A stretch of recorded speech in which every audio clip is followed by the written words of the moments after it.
Vocare, that's a privatised company that's taken over the urgent care in St Mary's, and that it seems like for the last few board meetings, there's been a problem around their performance, and that's been impacting on your A&E performance.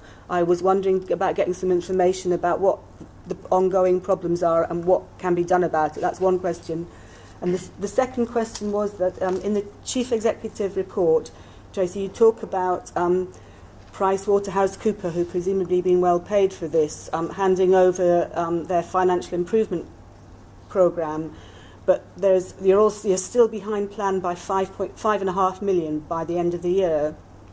You talk about making good that deficit, and I wonder what specifically the plan is for that, given that your Chief of Emergency and Ambulatory Care, Dr. Sanders, was quoted as saying everyone's working as hard as they can. I think they're being told up to be more efficient all the time. So I'm wondering what specific cost improvements you're going for this 5.5 million. Okay, Tim, do you want to do the A&E? Yes, so Vocare is a group of doctors from, I think, originally North of England. They won a tender to provide the UCC services on the St Mary's campus. They have a contract directly with Central London CCG, and I can't tell you what the details of their contract are in terms of what their of how that is managed. You're quite right, we have had some issues with them over time. I think their performance has improved with time. We've done quite a lot of work with them. They've got some new senior nursing staff in the last 6 or 8 weeks to try and improve the situation. We do still have these days where suddenly there isn't a doctor or isn't an EMP at night, and that does put strain on our departments. I've met with Tracy and colleagues with the CCG and with Vocare to try and make sure we have a joined up approach to sorting this problem out, and we've got another meeting later this month again to refocus on that.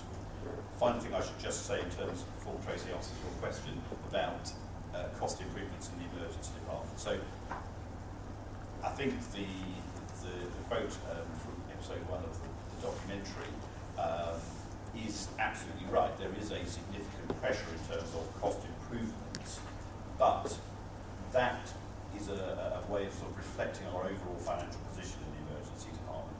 So in terms of having a service which is seeing roughly 10% more people, we have not been taking money out. I think it's quite important to say that. So actually what we've done in the last 2 years is we've appointed 6 new accident and emergency consultants, and we've reviewed the requirements for nursing staff on the shop floor in our emergency departments. We've increased the number of nurses. Our financial position has managed to improve in the emergency department because we are seeing more patients in the same floor. So we've actually, in terms of money in, there's been an increase rather than decrease. And in terms of the SIP program, it is a little confusing. Yes, we have been working with PwC, and I think the general consensus would be that they've been extremely helpful in strengthening our systems and processes in terms of cost control measures, managing those cost control measures across the trust, and giving us sustainable systems going forward to manage those. If you look at our overall financial position, we are on budget.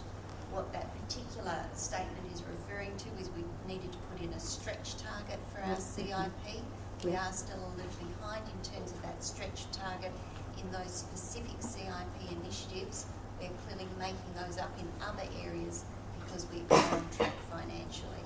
So there is still work to do. There's a lot of programs underway, and we have confidence that we will get to our year-end position.